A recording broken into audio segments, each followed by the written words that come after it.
If one should bring up the notion of a live-action Avatar, The Last Airbender, for better or worse, it conjures images of the M. Night Shyamalan movie. Before Netflix set out to adapt the beloved Nickelodeon animated series into a serialized fantasy epic, the director of Unbreakable and The Sixth Sense made 2010's The Last Airbender, marking the first attempt at a Hollywood-made live-action version. And it did not go over well.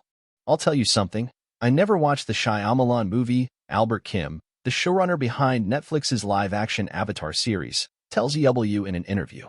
There was a period of time where I thought I should watch it, but then I thought, I don't really want those images in my head as I start to go forward with our version of this project.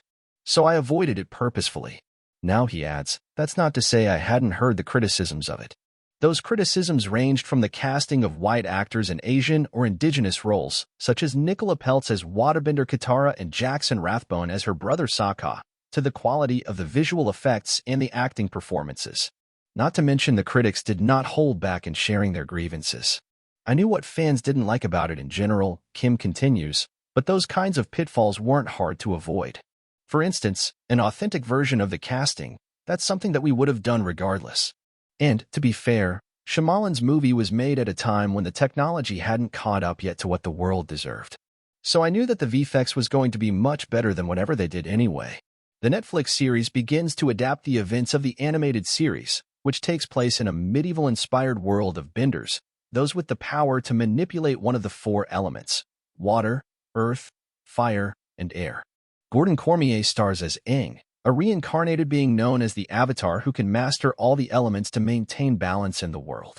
Having been missing for years, this young teen, the last of the air nomads, emerges at a time when the Fire Nation is deep into its war for domination.